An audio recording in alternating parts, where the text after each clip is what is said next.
mga ka-herbs, welcome back to my channel. So, ngayon, yung kukunin natin is para to sa mga walang ganang kumain kasi nalipasan kayo ng gutom. So, samahan nyo ako. At saka pala, sa mga hindi pa nakasubscribe dyan, mag-subscribe na kayo at i-ring nyo na rin yung notification bell para naman na-notify kayo if may new video ako. At saka, pa-shoutout na rin sa Hy-Vee TV. So, yun. So, tara, samahan nyo ako.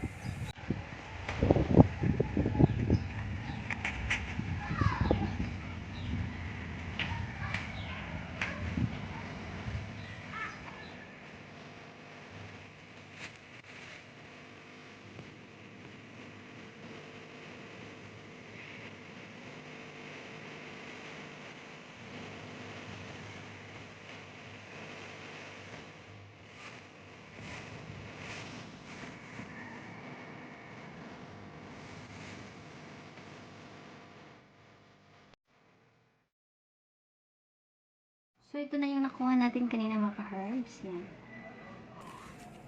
Ito yung dahon ng atis. Ito yung dahon ng buongon or pomelo. At ito naman yung dahon ng lagnog. So, ang kailangan natin is 7 dahon ng atis, 1 1/2 na dahon ng buongon, at saka 21 na ganito. Yan. So,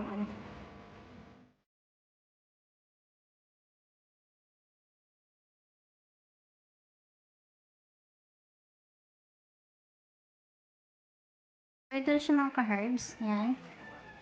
1 1/2 to siya. Ito yung half. At ito namang atis is 7. At ito namang lagnog is 21 na usbong niya. So, pakuluan natin to. So, maglagay ng yung inuming tubig.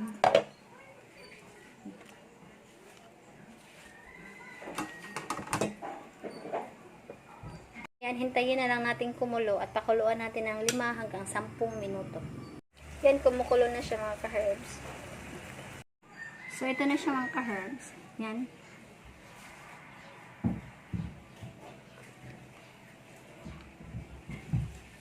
Alam nyo yung yung dahon ng pomelo or buongon, nakakadagdag bango siya. Yung pag inom mo, nalalangkap mo yung baho ng ng parang lemon. Yung ganun, masarap siya. Oo. Actually, itong mga ganito, sarap inumin if mainit. Pero pag hindi mainit, so, anuhin nyo na lang, kada inom nyo, initin nyo na lang. O actually, yung ginagawa ko nito noon, diba, sa buntis pa ako, may iniinom kasi akong herbal din eh.